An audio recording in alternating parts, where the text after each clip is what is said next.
Un Hamlet de mediados del siglo XX, por Jean Cot. Epígrafe. Adiós, príncipe, me espera el proyecto de alcantarillado y el decreto concerniente a prostitutas y mendigos. Debo también idear un mejor sistema de prisiones, ya que, como con razón observaste, Dinamarca es una prisión. Parto hacia mis asuntos. Hoy en la noche nacerá la estrella Hamlet. Ya nunca nos encontraremos. Lo que tras de mí quedará no será materia de tragedia alguna. Herbert Treno de Fortinbras. 1. La bibliografía de tesis doctorales y estudios sobre Hamlet es el doble de voluminosa que la guía telefónica de Varsovia. De ningún danés de carne y hueso se ha escrito tanto. Hamlet, el príncipe creado por Shakespeare, es sin duda el hombre más famoso de Dinamarca. La figura de Hamlet ha suscitado múltiples glosas y comentarios. Es uno de los pocos personajes literarios que vive fuera del texto, que vive fuera del teatro. Incluso aquellos que jamás leerán o verán representada una obra de Shakespeare saben quién es. Es como la Mona Lisa de Leonardo. Oímos hablar de su sonrisa antes de haber visto el cuadro. Es como si la sonrisa de Mona Lisa tuviese una vida independiente del cuadro, como si contuviese no solo lo que Leonardo quiso expresar, sino también lo que se ha dicho o escrito sobre ella. Muchas mujeres jóvenes y maduras, muchos poetas y pintores han intentado adivinar el secreto de esta sonrisa. Pero Mona Lisa no es la única que nos sonríe. También lo hacen quienes intentaron analizar su sonrisa, quienes intentaron imitarla. Lo mismo ocurre con Hamlet, y aún en mayor medida con su puesta en escena, pues entre nosotros y el texto se interpone no solo la vida independiente que Hamlet vive en la cultura, sino algo tan prosaico como es su extensión. Es imposible representar íntegramente Hamlet, ya que serían necesarias casi 6 horas. Hay que seleccionar parte de la obra, abreviar el texto o acortar las escenas. Únicamente se puede representar uno de los múltiples Hamlets que ofrece esta obra maestra. Este Hamlet siempre será más pobre que el de Shakespeare, aunque podemos enriquecerlo con la experiencia de nuestro tiempo. He dicho podemos, aunque hubiese preferido decir debemos. Es imposible representar Hamlet con sencillez. Quizá por eso resulta tan atractivo para los directores y actores. Muchas generaciones han encontrado en Hamlet su propio reflejo. Quizá en ello estriba la genialidad de Hamlet, en el hecho de que uno puede mirarse en esta obra como en un espejo. Un Hamlet perfecto sería aquel que lograse ser al mismo tiempo el más shakespeariano y el más contemporáneo. ¿Es eso posible? No lo sé. Pero este es el único modo de juzgar las adaptaciones de Shakespeare, preguntándose cuánto hay de ellas de Shakespeare y cuánto de nosotros.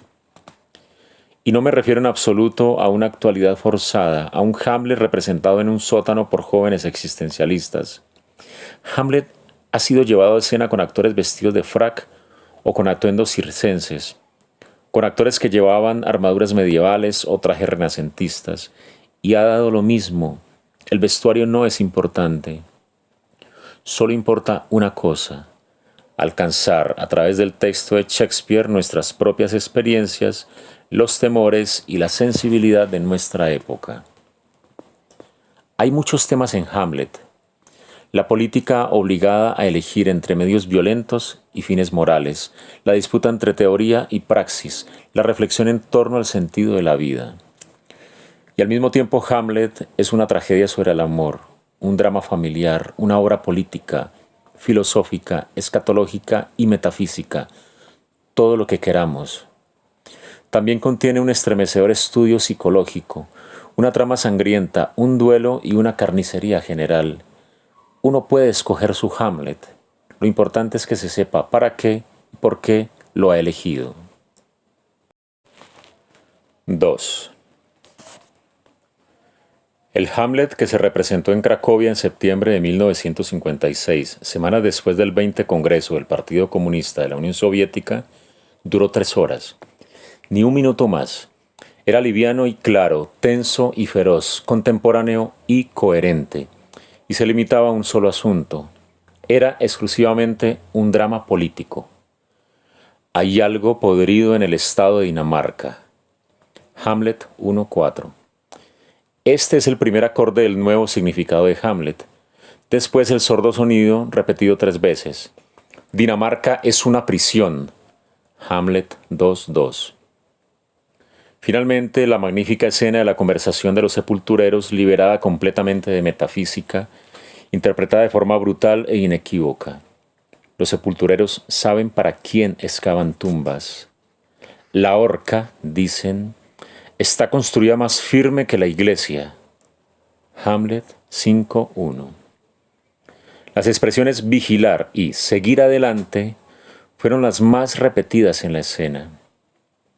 En esta representación todos sin excepción fueron constantemente seguidos por otros.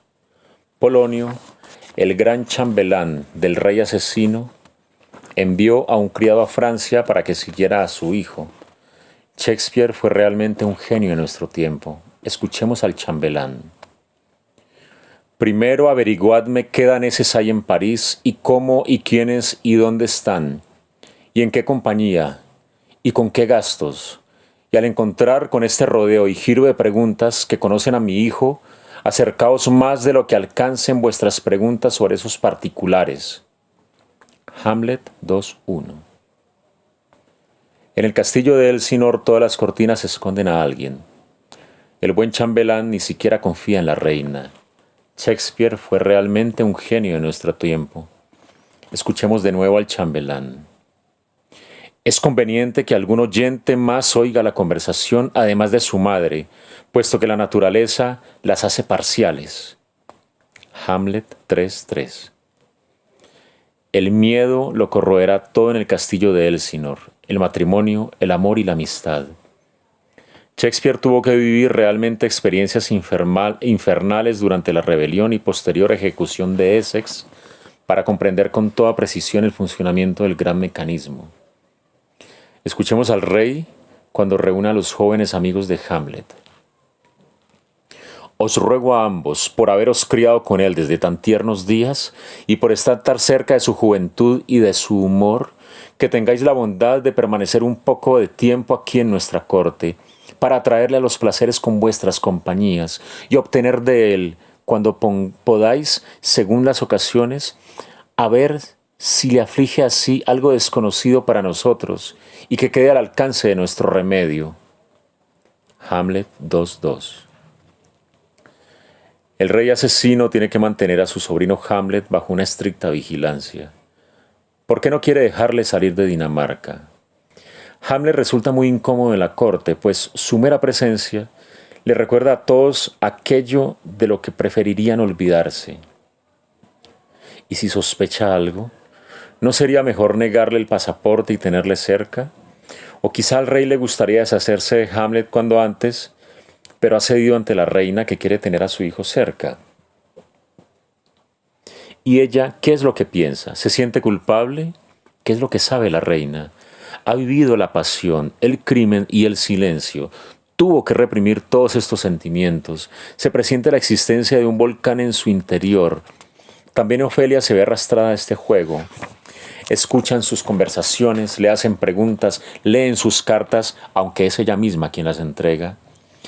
Es al mismo tiempo una pieza y una víctima más del mecanismo. Y es que por encima de todo está la política. Es imposible escapar de ella. Todos los personajes del drama han sido contaminados por la política. Solo hablan de política hasta enloquecer. Hamlet está enamorado de Ofelia, pero sabe que le espían. Además tiene otros asuntos más importantes en la cabeza. Este amor se escapa de él gota a gota. No hay lugar para el amor en este mundo. El grito dramático de Hamlet, «¡Métete en un convento!», va dirigido no solo a Ofelia, sino también a quienes estén escuchando la conversación de los dos amantes. Así podrán confirmar las sospechas sobre su locura. Pero para Hamlet y Ofelia significa que en un mundo donde reina el crimen, no hay lugar para el amor. Hamlet fue representado en Cracovia en 1956 con una contundencia y una claridad estremecedoras. Sin duda era un Hamlet simplificado, pero al mismo tiempo era un Hamlet tan sugestivo que cuando consulto ahora el texto no puedo dejar de considerarlo un drama sobre un crimen político. La respuesta de la representación de Cracovia a la clásica pregunta de si Hamlet estaba loco o fingía estarlo fue la siguiente. Hamlet finge estar loco. Recurre con sangre fría a la máscara de la locura para dar un golpe de estado. Pero al mismo tiempo, Hamlet está loco porque la política, cuando rechaza todos los sentimientos, se convierte en una gran locura. Esta interpretación me parece irreprochable. Tampoco echo de menos otros Hamlets. El moralista incapaz de marcar con claridad la frontera entre el bien y el mal, el intelectual que no encuentra una razón suficiente para actuar, el filósofo que duda de la existencia del mundo. De todos los Hamlet posibles, prefiero a este joven contaminado por la política, desprovisto de ilusiones, sarcástico, apasional y brutal. Es rebelde como tantos jóvenes y tiene algo del encanto de James Dean. Su pasión no se extingue nunca. A veces ese lado violento suyo resulta infantil. Sin duda es más primitivo que todos los Hamlet anteriores. Su fuerza radica en la acción y no en la reflexión. Está ansioso y se embriaga de su propia indignación como si fuera un licor. Este es el Hamlet de aquel octubre polaco, el Hamlet posterior al siglo XX, al 20 Congreso del Partido Comunista. Todavía no vive inmerso en profundas dudas morales, aunque tampoco es primitivo. Quiere saber si su padre ha sido realmente asesinado. No puede confiar por completo en un fantasma ni en todos los fantasmas juntos. Busca causas más convincentes y por esta razón organiza una prueba, un test psicológico, basado en la escenificación teatral del crimen. El mundo le da asco y por eso sacrifica a Ofelia, pero no rechaza la idea de dar un golpe de estado aunque sabe que no resultará fácil organizar un complot. Tiene que considerar los pros y los contras. Es un conspirador nato. Ser significa para él vengar a su padre y matar al rey. No ser, renunciar a la acción. Es significativo que Hans Reichenbach llegase a conclusiones similares en el último libro que publicó antes de su muerte, La filosofía científica, en el que inesperadamente dedica 2 páginas al monólogo de Hamlet.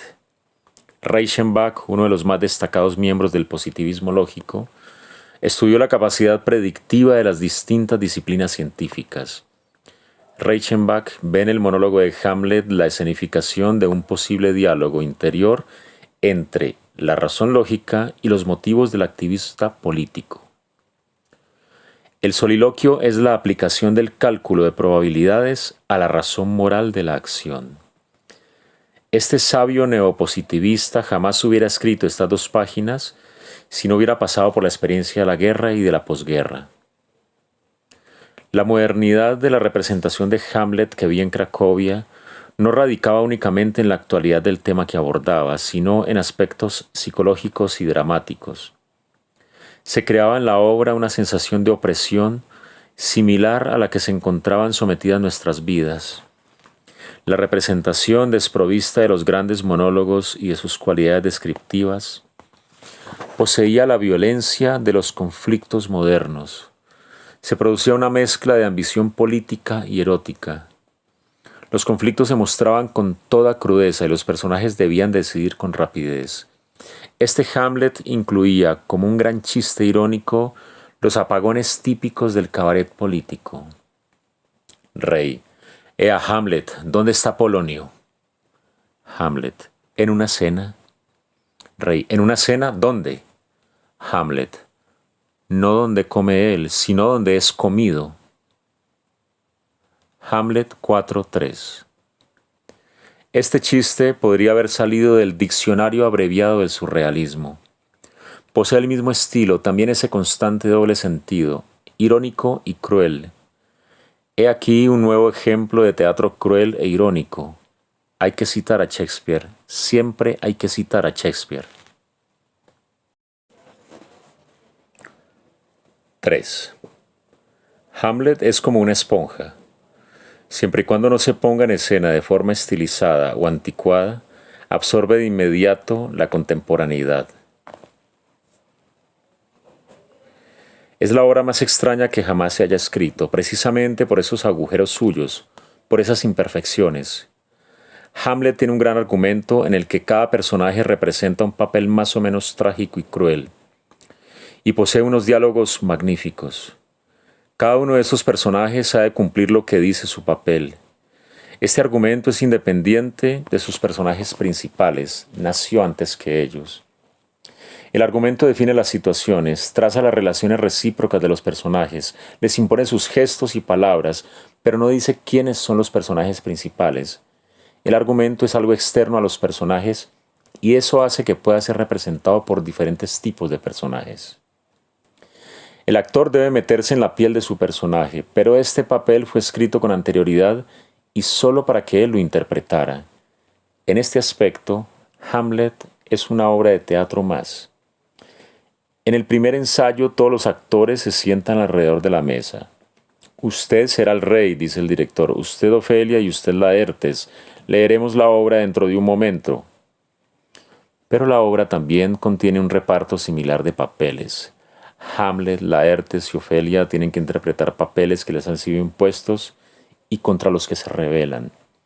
Son actores en un drama que no son capaces de entender del todo, en un drama que les ha atrapado. El argumento dicta las acciones de las personas que representan el drama, pero no resuelve ni tiene por qué resolver los motivos de esas acciones ni la personalidad de los personajes. No solo en el teatro, también en la vida. Una organización secreta toma la decisión de llevar a cabo un golpe de Estado.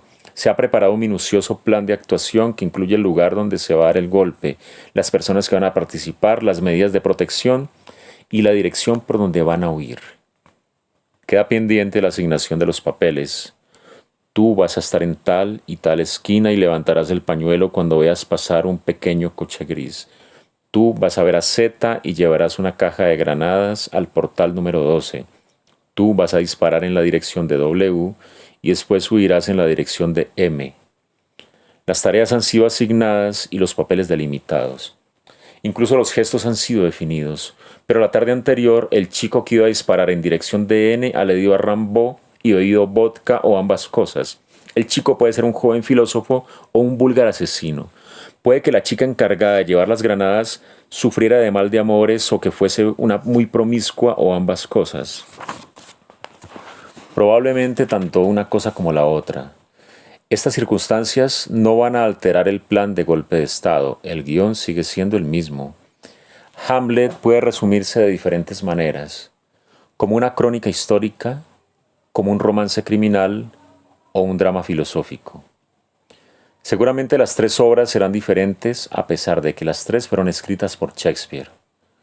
Aunque si el resumen es correcto, el argumento de estas tres obras diferentes será siempre el mismo. La única excepción consistirá en que la Ofelia que actúa en cada una de las obras será diferente. También será diferente Hamlet y Laertes. Los papeles son los mismos, pero cambian los actores que la representan. Echemos un vistazo al argumento. Al fin y al cabo, Shakespeare escribió, o más bien, reescribió un viejo argumento, pero no asignó los papeles porque esa asignación le corresponde a la contemporaneidad. Cada época asigna los papeles de nuevo y envía al escenario del teatro a sus polonios Fortinbrases, Hamlets y Ofelias. Antes tienen que pasar por el vestuario, pero que no se queden allí demasiado tiempo. Pueden ponerse unas pelucas enormes, quitarse el bigote o ponerse unas barbas, vestir unos ceñidos pantalones de la Edad Media o colocar sobre sus hombros una capa al más puro estilo Byron. Pueden ponerse cotas de malla o un frac para actuar. A decir verdad, da igual, siempre y cuando los actores no se caractericen demasiado, porque sus rostros tienen que ser contemporáneos. De lo contrario, en vez de representar Hamlet, estarían representando una obra de época. Bertolt Brecht escribió en Pequeño órgano para el teatro. El teatro nunca debe olvidar las necesidades de su época. Comentemos, por ejemplo, una vieja obra, Hamlet. Creo que en la sangrienta y siniestra época en la que escribió, frente a los crímenes de las clases dirigentes y las generalizadas dudas respecto a la razón, la trama de Hamlet puede ser interpretada del siguiente modo. El padre de Hamlet, rey de Dinamarca, mató en una victoriosa guerra de rapiña al rey de Noruega. Cuando el hijo de este, Fortinbras, se prepara para una nueva guerra, muere también el rey de Dinamarca asesinado por su hermano. Los hermanos de los reyes muertos, convertidos ahora en reyes, firman la paz y el ejército noruego que se pone en camino para conquistar Polonia obtiene permiso para pasar por territorio danés. En aquel momento el espíritu de su padre guerrero exige al joven Hamlet que vengue el crimen cometido. Después de cierto tiempo de vacilación, en el que se pregunta si ha de responder con otro acto sangriento, cuando casi se ha hecho ya la idea de partir al destierro, Hamlet encuentra a la orilla del mar al joven Fortinbras, que va a Polonia con sus tropas. Bajo la influencia de su ejemplo guerrero, Hamlet desanda el camino y en una escena de sangrienta carnicería mata a su tío, a su padre y luego a su madre y luego a sí mismo, dejando Dinamarca a los noruegos. Vemos, pues, cómo en este caso el hombre joven, pero ya hecho, se sirve de manera muy torpe de los conocimientos adquiridos en la Universidad de Wittenberg. Le sobra este saber para manejarse en los conflictos del mundo feudal. Ante la realidad que no comprende, su sabiduría resulta poco práctica. Hamlet es una víctima trágica de la contradicción entre su razón y su acción. Brecht escribió su pequeño órgano durante la Segunda Guerra Mundial, por lo tanto no es extraño que este autor viera en las tragedias de Shakespeare ejércitos saqueando, tropas avanzando, guerras de rapiña y una razón que se siente impotente. El drama personal de Hamlet o las desgracias de la sensible Ofelia se quedan pequeños frente a la avalancha de la historia. Brecht era sensible a los aspectos políticos de Hamlet. Le interesaban más las imágenes de los conflictos históricos que las profundidades del alma del príncipe de Dinamarca. Independientemente de las diferencias de detalle, el punto de partida de las puestas en escena de Hamlet en Polonia en 1956 y en 1959 era muy similar. En el año 56, Hamlet era una obra política y no dejó de serlo en 59, a pesar de que el personaje del príncipe de Dinamarca había vivido otras experiencias y se había hecho interiormente más complejo. Echemos un vistazo al argumento para revisar los papeles en los que se reparte la obra. Ya sabemos que estos papeles los representan personajes contemporáneos. Desde el punto de vista argumental, Hamlet es la historia de 3 adolescentes y una chica. Los chicos son de la misma edad y se llaman Hamlet, Laertes, Fortinbras. La chica es más joven que ellos y se llama Ofelia. Los 4 se ven involucrados en un sangriento drama político y familiar. 3 de ellos mueren en él. El cuarto se convertirá, de forma bastante accidental, en el rey de Dinamarca. De forma deliberada he escrito que se han visto involucrados en el drama. Y es que ninguno de los 4 se ha elegido su papel. Les han sido impuestos desde afuera, han sido prefijados en el texto. Y el argumento debe seguirse hasta el final, independientemente de quiénes son los personajes principales, quién es realmente Ofelia y Hamlet. Dejemos ahora aparte la cuestión de qué papel desempeña el argumento mismo. ¿Es un mecanismo de la historia, del destino o del azar? Puede ser las 3 cosas, depende de cómo concibamos a Hamlet nosotros mismos. Hamlet es un personaje cuyas circunstancias no han sido fijadas de antemano. Esta es precisamente la clave para su interpretación moderna. Sin embargo, las circunstancias del rey, de la reina, de Polonio, de Rosenkrantz y Guildenstern sí han sido definidas claramente. Estas circunstancias pueden ser trágicas como las de la reina o grotescas como las de Polonio. No existen fisuras entre el personaje y sus circunstancias. Claudio no representa el papel de asesino y rey. Claudio es un asesino y un rey. Polonio no representa el papel de padre déspota y hombre de confianza del rey. Él es un padre déspota y un hombre de confianza del rey. El caso de Hamlet es diferente. Hamlet no es solo el heredero de la corona que intenta vengarse por la muerte de su padre. Sus circunstancias no lo definen, o al menos no lo definen de forma inequívoca. Puede que sus circunstancias le vengan impuestas, pero Hamlet las acepta y al mismo tiempo se rebela contra ellas. Acepta el papel y él mismo está fuera de su papel. No se identifica con su papel, está por encima de él. Durante sus años de estudiantes, el Hamlet de Shakespeare leyó a Montaigne. Hamlet tiene en la mano un libro de Montaigne cuando persigue el espectro medieval por los terraplenes del castillo de Elsinore. Cuando el espectro se aleja, anota enseguida en los márgenes del libro que uno puede sonreír y ser un villano. Shakespeare ha enviado de vuelta al feudalismo al más aplicado de los lectores de Montaigne y también le ha colocado en una ratonera. Pobre chico con un libro en la mano, es lo que escribió sobre Hamlet en 1904 Stanislav Wyspiański, pintor, dramaturgo y director de escena, a quien Gordon Craig llamó el artista más universal del teatro. Wyspiański hizo que el Hamlet polaco se paseara por las galerías renacentistas del Castillo Real de Cracovia. El guión de la historia imponía al Hamlet polaco de principios del siglo XX la obligación de luchar por la independencia de su país.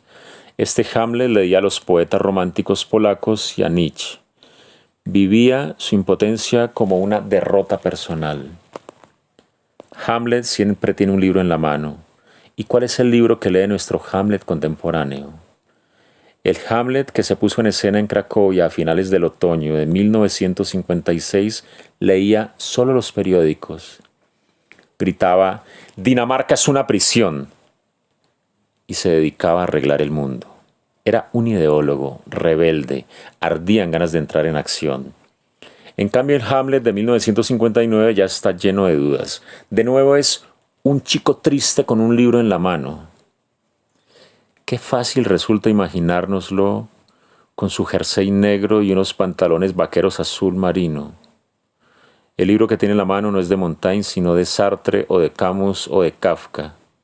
Ha estudiado en París o en Bruselas, quizá ha estudiado como el verdadero Hamlet en Wittenberg. Volvió a Polonia hace 3 o 4 años.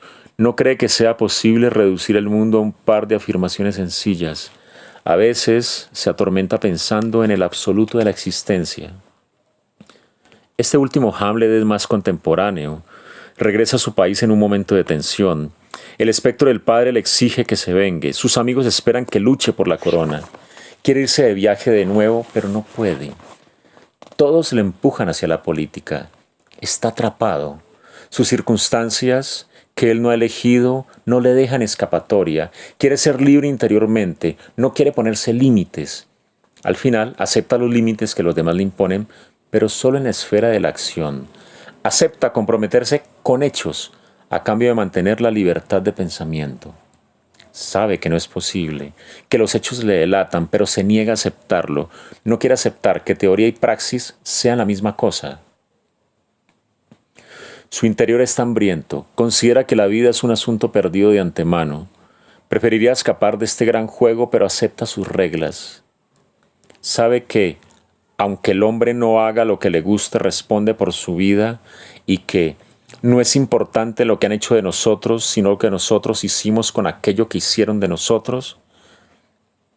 Ahora se dedica a anotar frases de Sartre. A veces cree que es un existencialista, otras que es un marxista rebelde. Sabe que la muerte convierte la vida en el destino. Ha leído La condición humana de Malraux.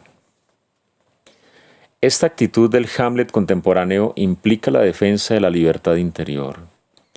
Es este Hamlet más que cualquier otro el que teme ser definido de forma unidireccional. Por nada del mundo quiere ser encasillado, pero tiene que actuar.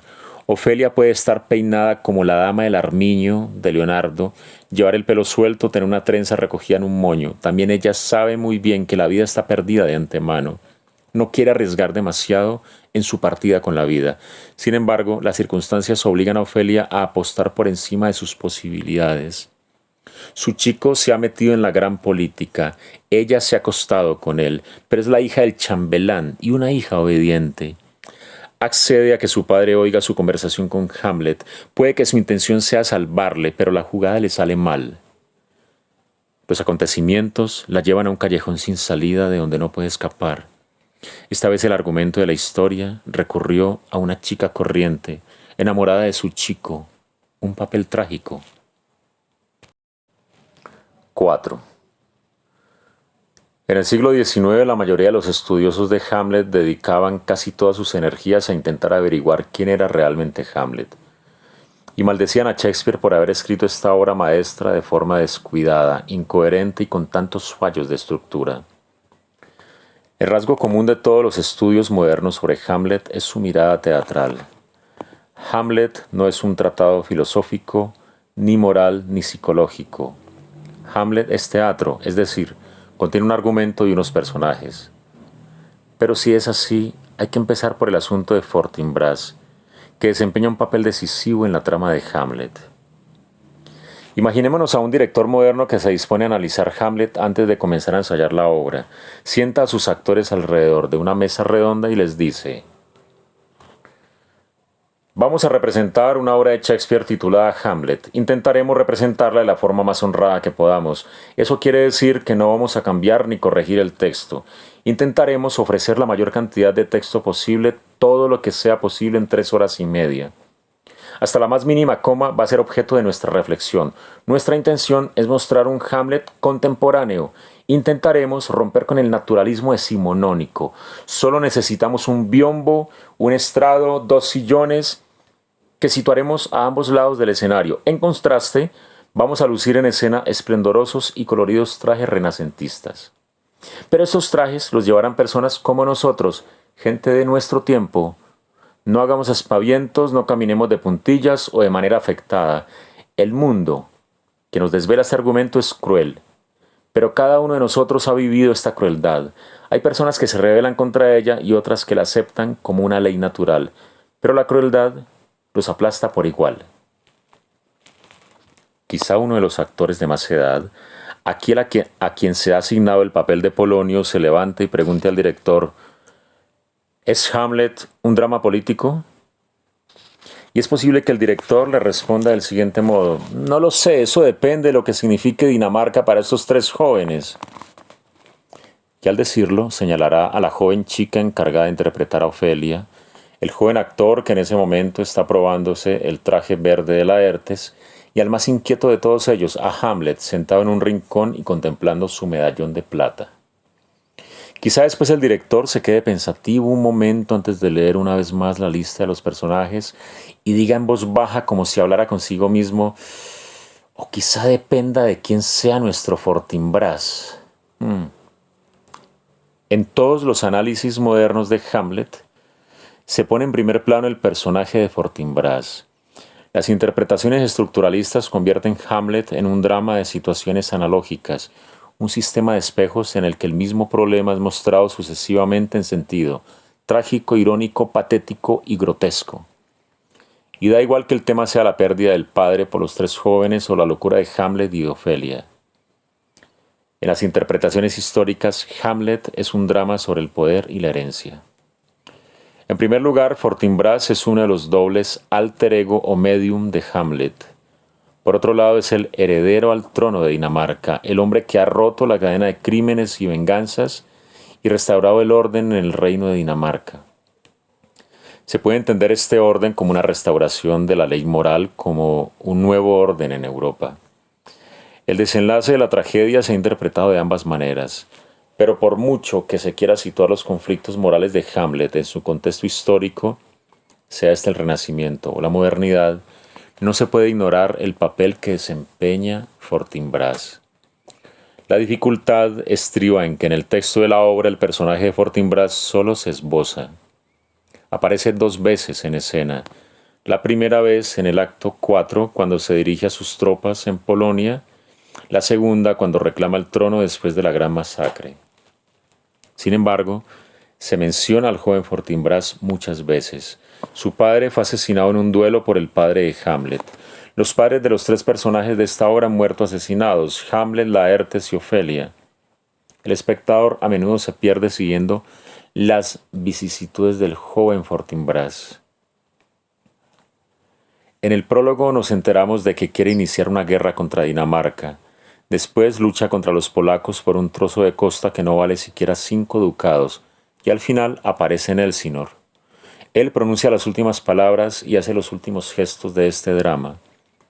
¿Quién es este joven príncipe de Noruega? No lo sabemos. Sabemos.